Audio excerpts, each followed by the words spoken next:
Hey everybody, sorry about the snafu. I don't know. I guess it's internet connection, and in my studio, perhaps the signal wasn't strong enough. So we are trying it from a different part of the house, and I'm just going to pick up from where I left off. If you're just starting this video, I'm going to ask you to go back to a previous post or another video because I don't want to start from the top and tell you about Hugo's beautiful quilt and all of that. I think most of that got recorded.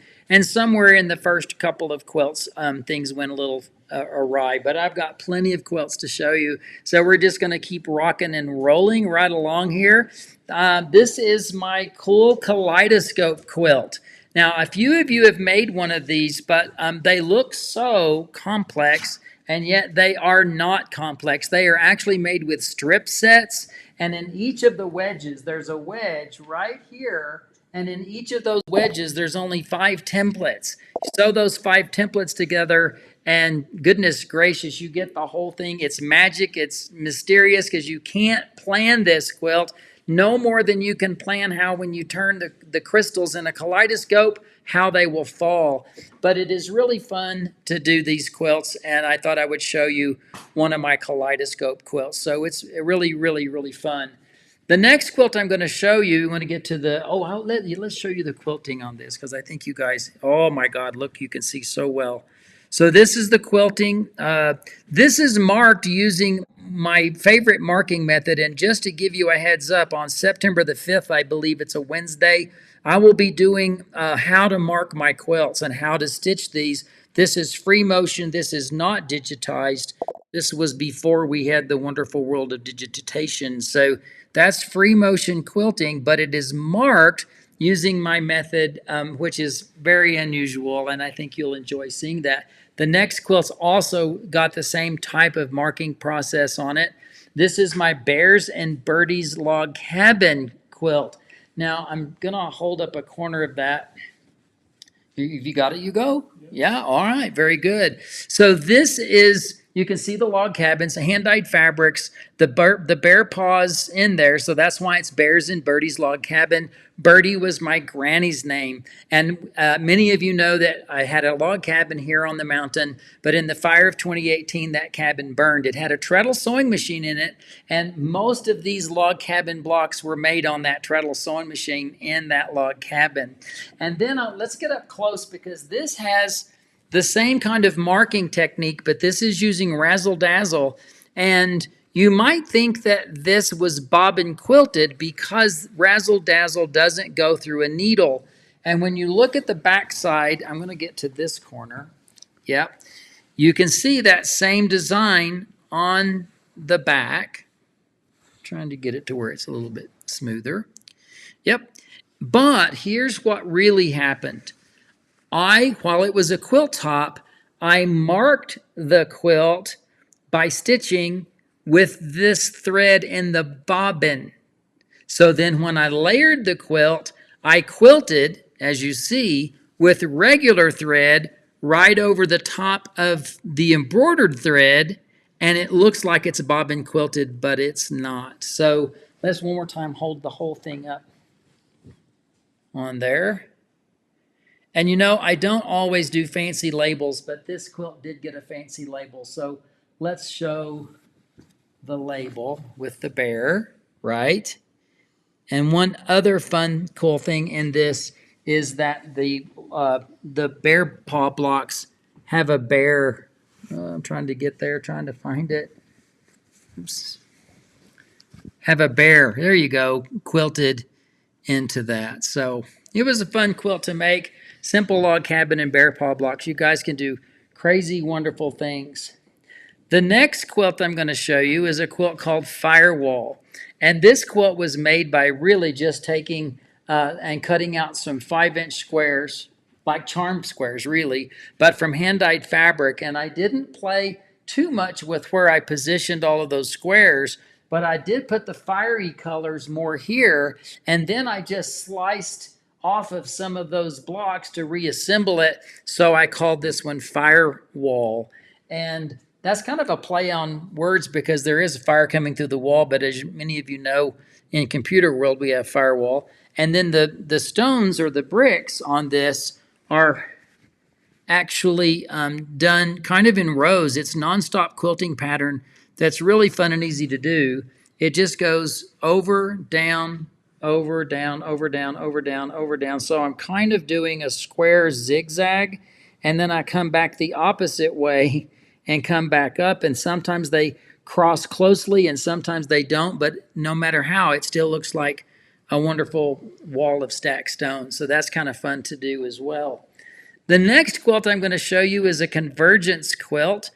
This one was made from Mickey Lawler Sky Dyes, and some of you may remember when Mickey was at the show with her wonderful painted fabrics. So this is one fabric that got sliced up and converged and then sliced up and converged again. This is from my Harmonic Convergence. I do have this as an online class that's self-paced. If you would like to take that, you can go to letsquilttogether.com, all strung together, letsquilttogether.com, and there is a self-paced class to do that. If you don't, if you've never made one, I will warn you, they are addictive, but I really love how they turn out. So that had, the border was a different fabric than the interior. I want to show the quilting up close a little bit for you. Can you just hold it tight? So yeah, thank you, Hugo. So that you can see how I quilted this basically with one overall. Now I did quilt this bobbin quilted, which means I put that sparkly thread in the bobbin and I quilted from this side, all right? Now, the reason it didn't matter is because you can see it's overall quilting, so I didn't have to see anything on the other side for that particular version. Again, I'm going to have a class or a little live on September the 5th talking about some of the ways I do my machine quilting. The next quilt I'm going to show you is a quilt that represents here. And I don't know if I showed this last time or not. I can't remember. But better to show it twice than none at all. This is my Chamisa Corral. This is the view just outside my window, looking off to the rock. If you just go down the hill, we have this old Cowboy Corral. And I took the picture the year that I bought the land, which was way back in 2002. Somewhere in the winter of 2003, I took this picture. And then I started the quilt. I didn't like it. I let it set for almost 15 years before I pulled it out and finished it. But now let's get really close because it is a scribble technique like a confetti applique, but also raw edge, and then letting the quilt stitching do a major part of the job to give all of the depth on the trees, on the fence post. These posts in this corral burned in the fire. The only fence post I have left is the center post, because the fire took away those old railings. The next quilt, I'm just showing you a really old quilt, you guys. This is my timeless quilt. When I first started quilting, I didn't know any quilters, I didn't know any guilds, I didn't know any quilt shops, but I did discover the rotary cutter and ruler from a magazine, and I just started slicing and cutting fabric with no seam allowance, and I made the background willy-nilly, which is what started me on my caveman improvisational method. And then I ended up appliquing this tree, and I didn't have any brown. I had some black. So I took some bleach and I bleached I didn't know I was doing surface design either. But this kind of mottled black that you see was black that got bleached. And then I neutralized it the best I could, and it's held up all these years. But it's really fun. And then I did this. It was hand quilted, but that goes way back, and I have lots of stories to tell about that quilt, but I will pass. So this is a quilt that I did in England when I was teaching over there way back in like 97, 98. We would have some down days, and I would be with my hostess, and she had a studio, so I took this wonderful picture of the Shires, and I call this Springtime in the Shires. This is on a whole cloth background of hand-dyed fabric, and everything that you see here is quilting. So let's come closer now. You go hold it straight for me there, and then you can see the quilting on this and how everything came together.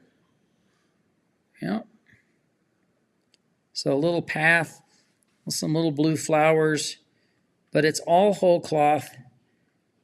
And it takes me way back when I see these kind of quilts, because I don't know what got into me. I just wanted to sew, so I found a piece of fabric and I kind of saw something in there and just started stitching.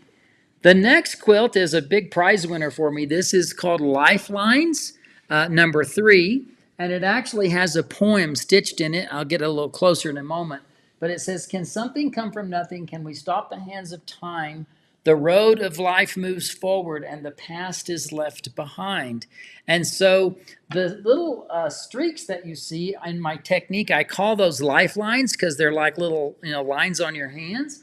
But if you write some poetry and it's about life, then yep, that's lifelines too. So you can see that this was, what I did was I put freezer paper, I cut the words out with freezer paper, I ironed the freezer paper words onto the fabric, I stitched around the freezer paper to outline the words, and then by using a lighter thread for stippling, the words really show up, and you can see that in this. So it's kind of fun to see that all happen together like that.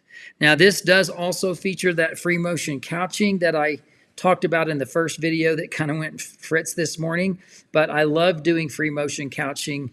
And then this is not free motion couching. This is done with a zigzag and some hand-dyed multicolor yarn. But these that you see up here, those that's all done with free motion. And this is nylon cording. People want to know where I get it. I get it from the hardware store. Do what?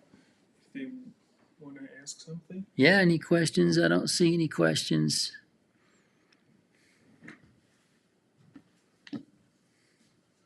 I'm just looking. All right, so the next quilt is, it's a class sample, but I want to show this.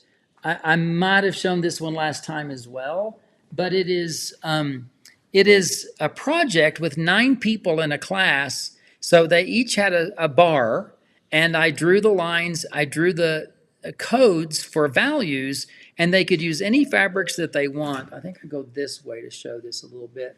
But you can see that the fun thing about this is that it's 9 people that are learning a brand new technique. This is part of my Locomotion class. It's actually the part 2 called Locomotion, but I really love teaching these curves. And then in Locomotion, we get into more in-depth piecing. And then I want to show you, we'll start there you go. I'm gonna go to a video. I want to show you some quilts that I have in my home, and they're on the wall. So I did video, and I did some audio, because when I pop over to the video, it cuts off my microphone. So I'm going to pop over to these and let you see what is in my house. All right, there's a little peek into my world. Get ready for this. It's kind of fun. So this is a quilt from the tent makers of Cairo.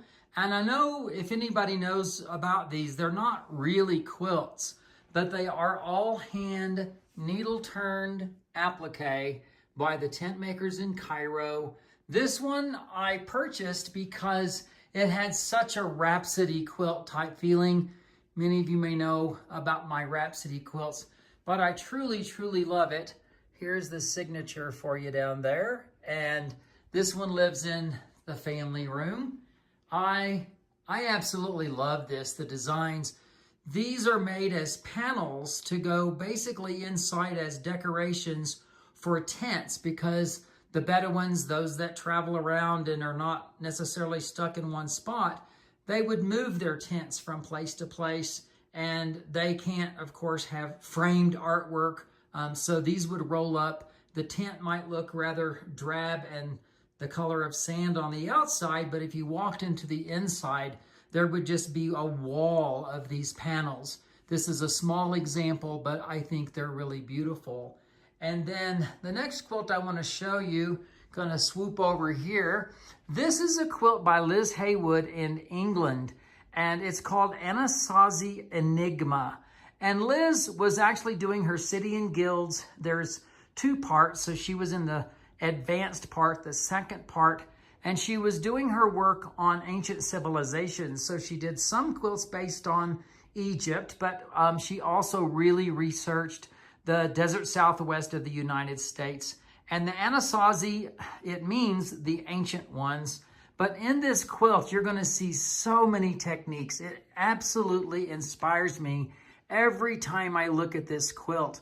So here is some a bit of a discharge to create the ghost figures that are in here. Lots of research. These, surprisingly, those are hand seed stitches that are in this quilt. And then if you look right here, there's going to be hidden fun little prairie points. They don't even necessarily stand out, although some of them do. So here's 2, but here's 3 right there. And look again, hand stitches, seed stitches, little folded flanges like this on the quilt. Amazingly accurate figures from the Desert Southwest. And I will tell you, I've looked at this quilt over and over for many, many years. I bought this in 1998 from England when I was there teaching. And I used to look at all of these figures on the edge that are quilted into the border. And I would be looking for the starts and the stops on these machine quilted figures. Look how absolutely perfect they are.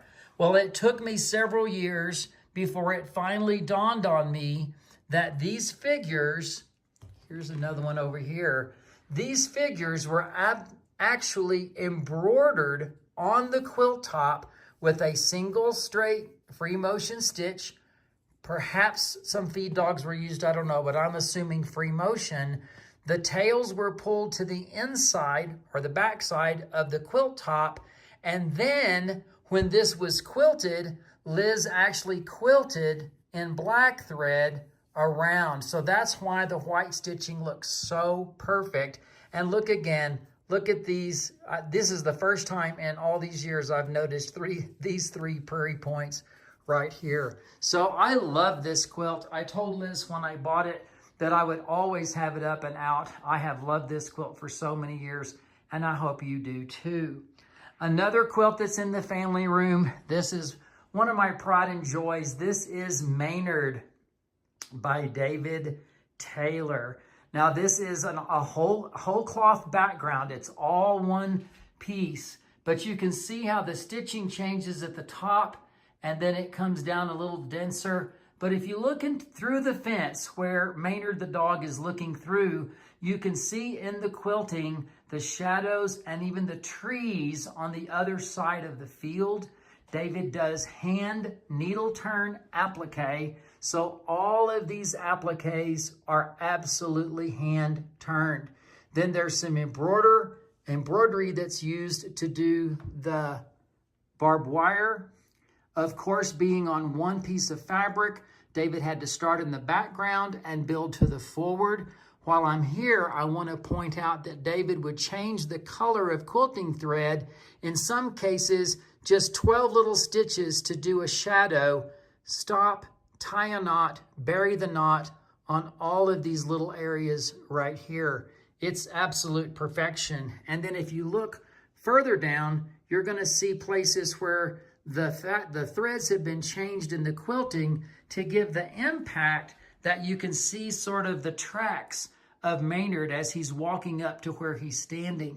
Now, for applique people, I want you to think about how much handwork is going on in this, working from the back to the front, working on Maynard's head, coming to Maynard's rump, and coming all the way down to the feet. But at the feet stage, now the feet cannot be appliqued on top of the snow because the snow is now the closest thing. So David had to literally, after all of that work, he had to cut his white background so that he could tuck the feet down into the snow, do a turned edge for the snow, and that is how that is finished off down at the bottom. It's a special quilt. It was a huge prize winner, and it really is one of the joys of the collection. It's amazing. All hand needle turned applique with embroidery. So those are some of the quilts that I have hanging in the house, and I couldn't easily get those to the studio to show you. So I'm just taking time to do that now. So I hope you enjoyed seeing that. I have one more quilt I want to show you today. It's in my family room. It won't be quite as long. 7 minutes there was to talk about those 3 quilts, but they're stunning. So I hope that you found some inspiration there. But this next quilt is a really special quilt as well. So take a look at this one. Another quilt I have in the house, this is in the great room. This is The Man from Snowy River by Helen Godden. She's from Canberra and the Australian Capital Territories. She's a wonderful quilter. Many of you will know Helen. But the cowboy figure is painted. That's probably one of Helen's greatest skills besides machine quilting. But I want you to notice all of the background. This is one piece of black fabric that is using discharge to create the silhouettes. So it's not applique on these figures. This is discharge. And then the green that you see is the quilting, so it gives color. So all of that glow, all of those layers and layers is happening because of using discharge.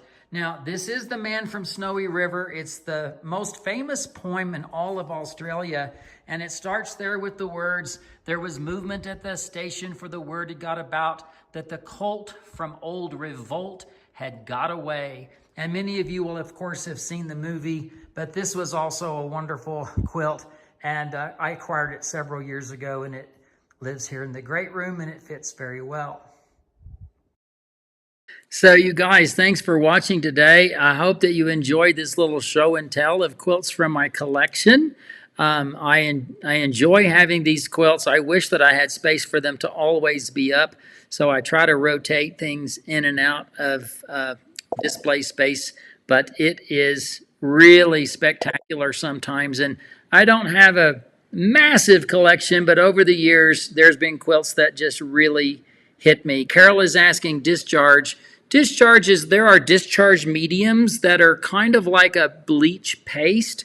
I think that Helen used more like I'm going to say air gun, but that's not right either because you can see it's kind of mist. But if you were to spritz a mist of bleach on black fabric, where that bleach is touching, it's going to remove the black. So Man from Snowy River, except for the border, the whole interior of that quilt is a black fabric, basically whole cloth, that then Helen discharged the black, and what was remaining, I showed you briefly the tree in that the applique tree of my quilt from way back when I actually bleached the black to create a mottled brown. And I didn't even know what I was doing, but it's the same kind of thing.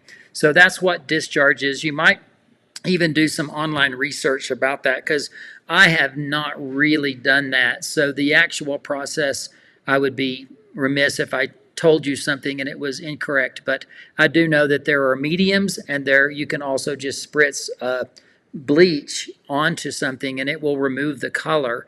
You sometimes have to experiment with the fabric to figure out how it's going to affect it, what color it's going to change to. All right, you guys, that's it for me today. I know that there is going to be plenty of things happening on the quilt show coming up, but on my part, I will be returning to you on September the 5th to show you some of my favorite machine quilting marking techniques. It's really eye-opening, so I hope that you'll kind of put that on your calendar. And if you can't watch it, they get recorded and you can find them on YouTube or on our Facebook page. So I hope you have a great day. Thanks for watching. Make quilts, be inspired, love your family, stay happy, and I sure appreciate you all being part of mine. Thank you so much. I'll talk to you later.